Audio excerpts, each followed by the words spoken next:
Welcome to the Pulse with Peter B. I'm your host, Peter Biancamano. Let's get you to the pulse on everything you need to know. And a person who knows a lot about pulses is the person to my right. We are here at the beautiful Hoboken University Medical Center, located at 308 Willow Avenue, honored to be joined by Dr. Arno Fried, who's the chief neurosurgeon here. Arno, thank you so Dr. Fried, I should say, excuse me. Thank you so much. Good to be here. Absolutely. I was wondering, Dr. Fried, if you can explain to the audience a little bit about your background. So I am a neurosurgeon who trained in New York City at Montefiore Hospital, Albert Einstein. I then did specialized training in pediatric neurosurgery and also in brain tumor surgery. And I've been in practice for about 33 years. I started my career in Philadelphia at Children's Hospital, and then I was at a very well-known hospital called the Cleveland Clinic, and then was recruited to New Jersey in a number of leadership positions, and currently have a practice of 5 excellent neurosurgeons, and we provide care to adults and children throughout the state. Wow, unbelievable. And I guess this is a layman's question here. What does a neurosurgeon actually do? Right. So a neurosurgeon takes care of disorders of the brain and spine in adults and children. Also, we deal sometimes with the peripheral nerves, the nerves in our arms and legs. But most of what we do deals with brain surgery and spine surgery and the management either with an operation or without an operation to get those patients better. Wow, unbelievable. CarePoint, you said you've been 33 years of practice. That's some experience you have there. CarePoint, I'm sure, is very, very lucky to have you. Why did you decide to come to the hospitals of CarePoints? Well, CarePoint has made a major commitment to the neurosciences. You know, they, even before we got here, they have recruited a very well-known endovascular team. That's a team that deals with blood vessel problems in the brain like stroke and aneurysms. Dr. Farkas, who's an expert in that field, was recruited here with his team. They bought a very expensive, highly specialized piece of equipment called a biplane in order to treat those patients. It's one of the few in the state. And so with that concept and with the neurology team that was in place, what was missing was a neurosurgical piece. And I saw an opportunity to bring our skills to the program to be able to treat brain tumors, malformations of the brain, herniated discs, back problems. And it's a community that was in desperate need of these things. So I felt that we could bring it to the hospital. The hospital was very much a can-do. And we hope to build these programs to provide these services to this community. And if anybody is inquiring about your services, where do they go? Do they contact CarePoint directly? They can call CarePoint directly. There's a neuroscience hotline. Wow. Or they can call our office, 201-457-0044. We all work as a team. Our neurosurgeons with the endovascular people that I made reference to, with the neurologists.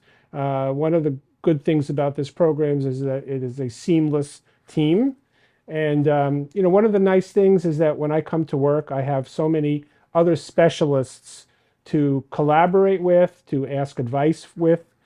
So it's not just one person seeing one doctor, you're really getting the experience of an entire team. And that's super, super important. And especially for a local hospital like this, to have somebody of your caliber here, I think they're excited to have you on the team and you're excited to be here. So, well, Dr. Arno Fried, who's the chief neurosurgeon here at CarePoint Hospitals, of course, that consists of Hoboken University Medical Center, Christ Hospital, and Bayonne Medical Center. Thank you so much for joining us. Thanks so much. Really appreciate it. All right, folks, we will be right back. Welcome back to The Pulse. Peter Biancamano still in the host chair. And folks, we are going from head to toe here. We had Dr. Fried, who is a neurosurgeon, and now we have the pleasure of being joined by Dr. Sarah Haller, who is a foot and ankle surgeon here at CarePoint Health and Hoboken University Medical Center. Dr. Holler, it's such a pleasure to have you on. Thank you for the warm welcome. What a way to be introduced. I'm loving this energy right here. I love Hoboken and I love where I live. And it's good to be back at home. So thank you. You know what? I'm just going to have a switch chairs, I believe, because you took most of the questions just out of my. That's how you know we have a very good guest, folks. I love this stuff. Exactly. I love this. Well, we love having you on. And we love to be here at this wonderful healthcare facility. So I was wondering if you want to first explain to the audience a little bit of your background. Sure. And why you decided to choose CarePoint, even though it's located in your hometown. So Hoboken actually chose me. Oh, wow. I trained in Miami. I was in med school down there, and then I was chosen basically to come to Hoboken. And did I really want to come to New Jersey? I thought never, no. But actually I got here and I love it. I went to my fellowship out in Chicago and I couldn't wait to come home. So now I'm back and I've been back for 10 years. 10 years, wow. Kind of wild. That is wild, absolutely. Like And, we were talking off camera about why, people should obviously take care of their feet and their ankle and everything in their lower extremities, let's just say.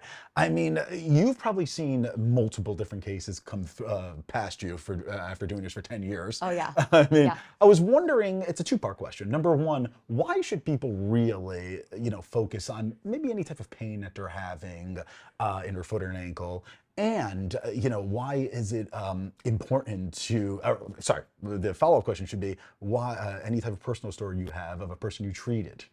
So that's so multifactorial. So there's so much that happens with the foot and ankle, and obviously I'm biased because I see it every single day. But stretching, the most important thing that you can do every single day.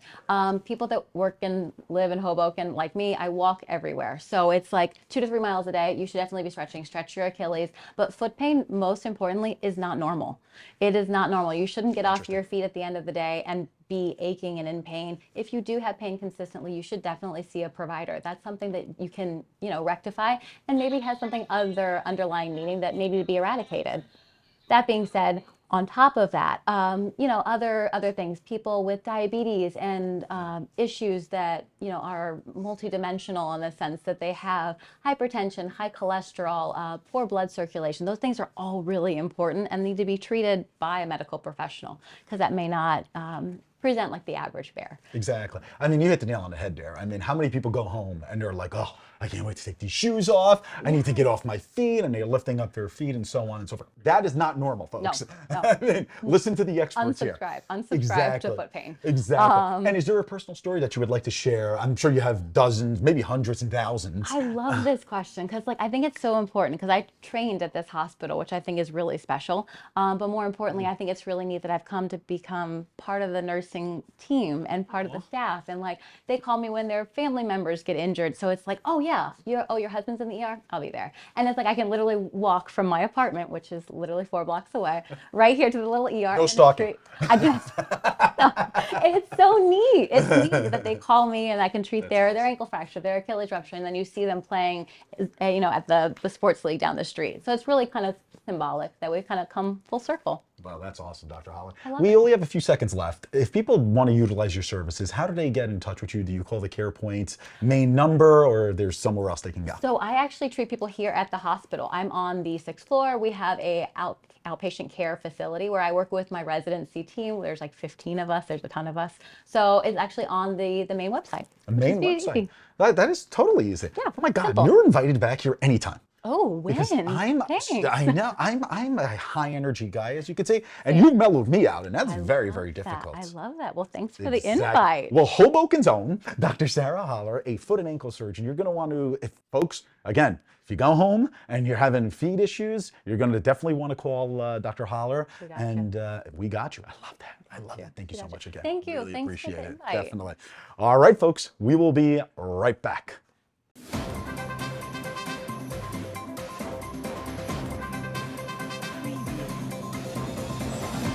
Peter Biancamano, your hostess with the mostest of the Pulse with Peter B. Folks, don't forget to go on our Facebook and our Instagram pages by searching The Pulse with Peter B.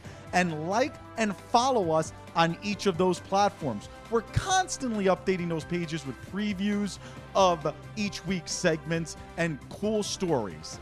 Also, if you have any questions, feel free to reach out to our email address, at thepulsewithpeterb@gmail.com. Welcome back. I'm your host with the most on this segment of The Pulse with Peter B. But fortunately, I'm not joined by that bum Biancamano. I'm joined by my 6th Ward council person, Jen Giattino. Jen, thanks so much for joining us today. Thank you for having me. Very excited to be in the hospital. So a lot of people are Don't excited. say that often. A lot of people are excited to be here because the quality of care is really, really great. And a lot of people in your ward, in the 6th Ward, feel that the quality that they get out of their council person is also really, really great. So everybody knows out there in TV land and on the internets that there is an election coming up. And so you recently announced that you were running for re-election. Correct. Now, how many terms have you been there so far? 3. And was there any trepidation about running again? Are you excited? What are you hoping to get out of this election season?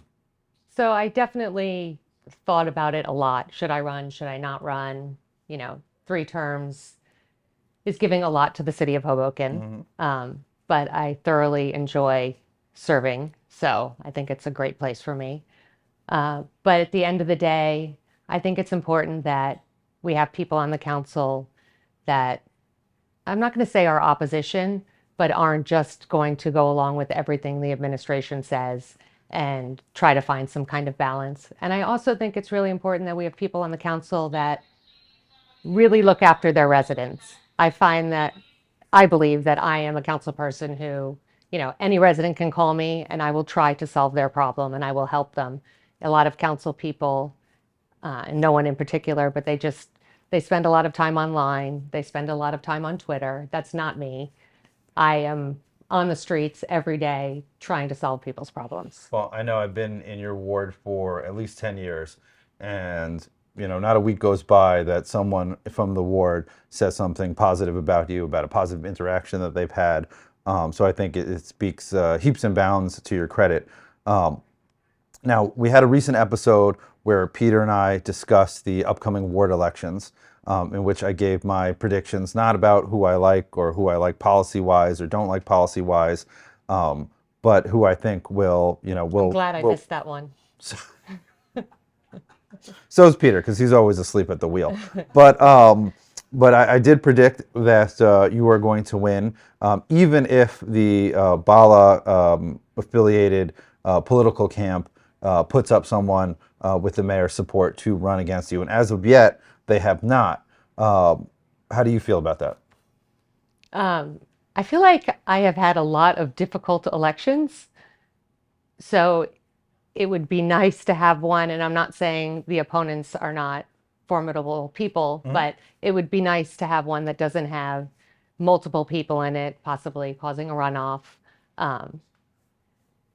For me, it would be much, obviously, if someone wants to run, bring it on. It's their right to do so, but... Oh, that's what democracy is all about. So if the Bala camp runs, you welcome the challenge from someone supported by the mayor. That's what it sounds like. Yes. I have no choice. Well, yeah, that is true. But I still think, the same thing I said in that episode, that you'll walk away with it easy peasy 1, 2, 3 easy, even if someone from Bala's general sphere decides to run. I also said that I thought that Fisher up in her ward would win, and that Cohen in his ward would win. And it's not whether I like their policies or not, or like them or not. It's just the way I read the tea leaves. So I have found this go-round election cycle, I've received a lot more emails, texts, and interactions with people in the 6th Ward that have been very happy that I was running, which, makes me feel really good that they appreciate me and want me to run. And I think that's probably because I was debating about should I run or not. But it's a great feeling having people come up and thanking you for your job, because it doesn't happen that much. Well, stay tuned. We'll be right back. Welcome to Hudson River Care and Counseling. Hello, I'm Dr. Pam Pater-Ennis, the CEO and founder of Hudson River Care and Counseling with over 30 years of clinical social work experience and therapy. We are a progressive counseling and coaching practice with a diverse team that brings a holistic approach to clients. We offer support both in person and through digital platforms such as telehealth. Consider us a safe haven that you can trust with care for your mental health needs. Visit our website to set up a consultation today.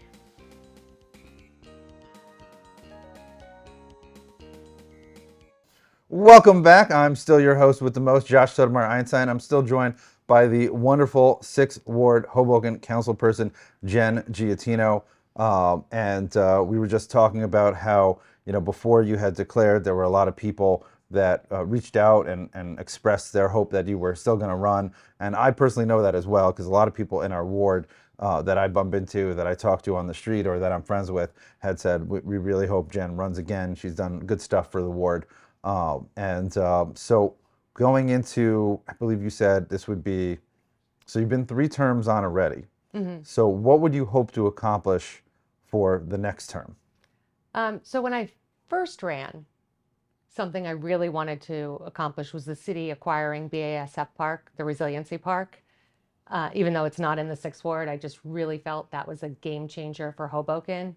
And then a few years later, Union Dry Dock became an option, but unfortunately at the time, it just wasn't the right timing for the city.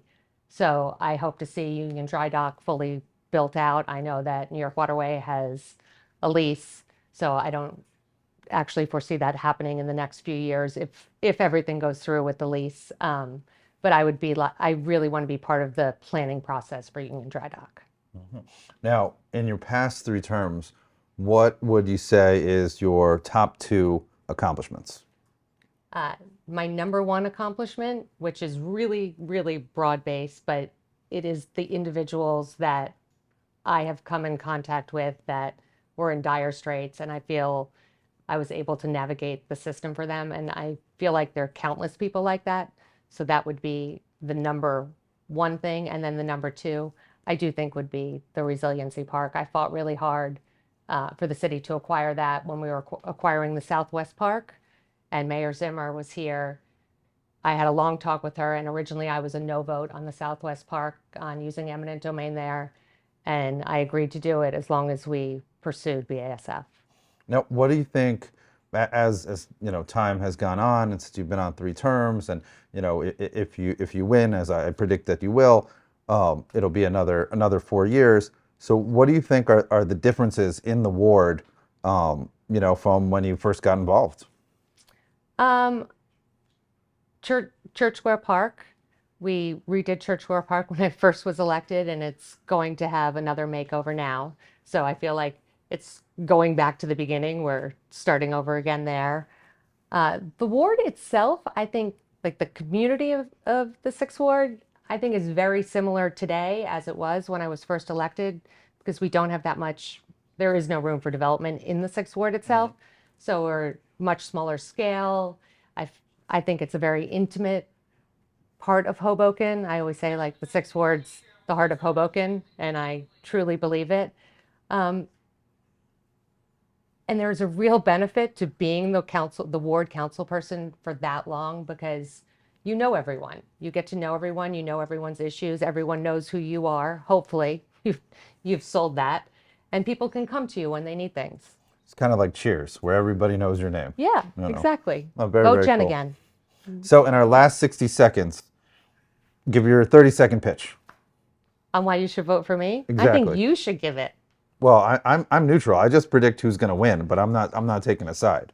I think the past 3 terms that I've served stands as my record and why people should vote for me. I am consistent on the council. I always ask questions. I always am there for the residents. And I'm never just going to vote yes for something because everyone else is. I hear you. Well, that's why I do most things, because everyone else is doing them. Anyway, thank you so much for joining us. I hope that you'll come back sometime before the election, and then maybe after the election as well. It's definitely an honor and a pleasure to have you on the show. You there in TV land, stay tuned. We'll be right back.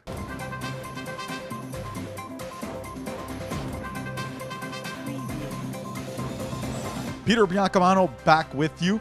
Don't forget to watch us on cable access every Sunday and Monday at 9 a.m. Optimum Channel 18, Files Channel 46, and Comcast Channel 190. Also on Sunday mornings at 9:30 a.m., you can watch our show on our YouTube channel, and you can also binge watch all of our old shows. Who doesn't want to keep watching The Pulse with Peter B? We'll see you there. Welcome back to The Pulse with Peter B, and we're still here at Hoboken University Medical Center. And the person to my right was a little nervous about why he walked into an emergency room. He thought he was performing surgery today, but I told him, no, it's just an interview, I swear. But he's making his Pulse premiere, and it is Jersey City Ward D Councilman, Mr. Yousef Saleh. Councilman, great to have you on the show. Peter, it's a pleasure. Oh, firm handshake there. I heard you give the sickest interviews. That's why we're in the hospital today. I set you up for that one. I is. totally said, yeah, exactly. That was a three-pointer. That was. Well, we were talking off camera. Christ Hospital is actually in your ward, if I'm not mistaken. Absolutely. So, yeah. So, look, Yousef, you were the first Muslim American elected official ever in the city of Jersey City. I was wondering if you want to tell the audience at home a little bit of a background about yourself and how you became councilman. I'm a loyal son of Jersey City, born and raised there. I'm one of 8 with 7 sisters. My parents immigrated here. I'm first generation. I attended public school from Head Start all the way through law school. And I was president of McNair Academic High School, president at Rutgers University undergrad, and president at Rutgers Law School and their commencement speaker. And, I was always involved in politics and I was always interested in it. And, I ran in 2017 for the Board of Education and I lost and I got really disheartened. And essentially, I stepped back for a little bit and then the pandemic hit and the late Councilman Michael Youn passed away from the coronavirus. And at that point, I didn't want to do it because no one knew anything. He passed away April 2020. And essentially, I had conversations with my friends and family, and they're like, listen, if you want to say you're a leader, you have to lead in hard times. Like, you can't wait for the sunshine and the rainbows to come out and parades. So if you call yourself a leader, you've led at every level in your life, and you're shining away now. So I did put my name in the hat. The mayor called me. I was appointed to the city council. I ran twice and won, and I'm now in my first full term, halfway through. That's right. He had to run twice in 2 years, I believe, right? Yeah. Back to back? Yes, sir. Unbelievable. Now, Ward D really encompasses, I believe, the working class of Jersey City. It's the Heights neighborhood of Jersey City, where my friends are from, I feel like. Yes, sir. And, it's certainly there was a vote that was put up, which is the budget vote every year, and a $701 million budget that the city council controls in Jersey City. And you voted against this. Made headlines, actually, about why you voted against it because of the tax increase. I wonder if you want to explain to the audience why you couldn't put that burden on the working class family of your community.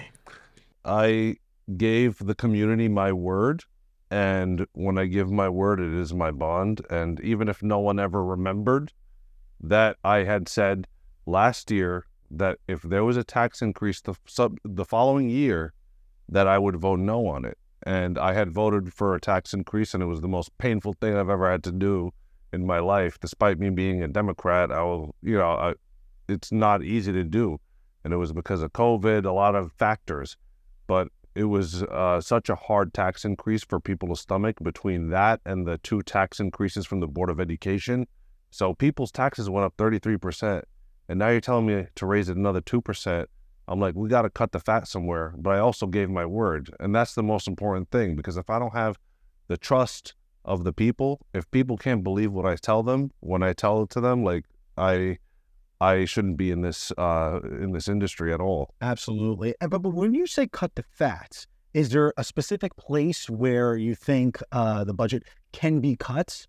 Or is it just needs an overall? Because I know the way city government does it. I was on the Board of Education here for 6.5 years. And sometimes you have to make tough decisions in order to save the taxpayer some money. But is there anything specifically where you can look at? Because I know you're having caucuses and so on and so forth regarding this new budget that passed and you voted against. Yeah, I've sent the suggestion to them. So we have a $701 million city budget. And essentially a third of that budget, 30 to 40% of that budget is public safety. Now, within that public safety, we have about 6 units on patrol in each ward. We have 6 wards. And what's happening in my area is that We send a lot of our officers to the south side, and I want to get my fair share of resources. That's one. Two, the police have overspent the overtime budget by $14 million. Okay, so when I came on 3 years ago, the overtime budget was $6.5 million to $7 million, and I thought it was because of the Black Lives Matter protests and the George Floyd incident that happened, and I was new, and I chalked it up to that. But what I have seen is just like an unhinged runaway train, and the council has to step in at some point to say, listen, like, we support the police. You don't have to lay off a single officer, not a single officer. In fact, you could use half of the $14 million to give the officers that are on the front lines, you could give them pay increases, okay? And I want to know where the money is going, the $14 million, okay? Because we're trying to raise $6.5 million with this 2% tax increase. And I said, cut the overtime by $5 million and then defer one project from this year to next year, and then you'll save the $6.5 million. You could go without a tax increase. That is a real solution too, and I'm glad that you're brutally honest with us. I mean, we appreciate that. We really do. Really, really quickly, the Jersey City Property Rights Association has filed a lawsuit regarding a rent control ordinance that I believe the Jersey City Council passed, if I'm not mistaken. I was wondering if you could tell the audience a little bit of that background of what you guys passed and why the Property Rights Coalition is now suing. Well, we passed this right to counsel. That's what it's been coined. That's the popular term. Essentially, it sets development fees on new construction, and 300 municipalities in New Jersey have these development fees, including Hoboken, where we now sit, Union City, Newark, and 297 other municipalities have it. Jersey City did not have this development fee. This development fee is a 1.5% development fee on the equalized, which is the total value of the new construction that you're building. And so 80% of that 1.5% will go towards affordable housing, which can be used to help landlords that are keeping their units affordable, help them with repairs. It can go towards emergency tenant assistance so that you can avoid the eviction process altogether. And of course, traditionally, it can go towards catalyzing for more affordable units within a project. You're a developer and you come and you're like, hey, I'm building, 10 units. One of them's going to be affordable. And then we're like, all right, well, we can put another 2 there with the Affordable Housing Trust Fund money. And so that's 80% of that money is allocated to that. Then the other 20% is for administrative uses, which is what we in Jersey City are saying is going to be used for right to counsel. Interesting. And why is the Property Rights Coalition so upset about this and bringing a lawsuit? Because they're saying the landlords, I'm a landlord. I'm a small-time landlord. I own a home and I have tenants. And essentially the landlords are saying, hey, I as a landlord have to go out and hire my own representation in court. So why is the tenant getting a pass when they're not paying the rent and they're not doing this and they're not doing that? And, Right. All right. Well, I guess the legal system will play out, Really quickly, Councilman Saleh, obviously Mayor Phillip has decided that he's not running for re-election to mayor of Jersey City. He's going to possibly be our next governor. I hope so. Exactly, running for the governorship of the great state of New Jersey. Your name has been floated out there as a possible mayoral candidate. I was wondering if you want to break this news right now on the Pulse of Peter B. Well, I feel very, very fortunate to be a councilman. That's one. And I have watched and learned from Mayor Phillip when he was a councilman, and I'm really happy with everything that he's done. And, he's been very ambitious in moving Jersey City forward. I am exploring the opportunity as anyone and everyone and their mother is currently in Jersey City. So everyone thinks they can do it. It heavy lies the head that wears the crown at the end of the day. And honestly, it's going to be a tough job. Thinking about it, everyone on the council's thinking about it, everyone on the street as well. So we'll see how it all shakes out. Well, we'll take that. Absolutely. The Councilman, Yousef Saleh, Ward D Councilman in Jersey City. Just a very, very good man, and we're so happy to have you on. You're invited back anytime. I appreciate that. Will you come back is the question. If we have food and it's not hospital food, that's Oh, another good one. I absolutely love it. Thank you. Thank you so much, Councilman. Really appreciate it. Thank All you. right. No, have a seat. all right, Don't go okay. anywhere yet. Don't worry. All right, folks. Join us next week for The Pulse on everything you need to know. I'm Peter Biancamano. I hope you have a great week, everybody.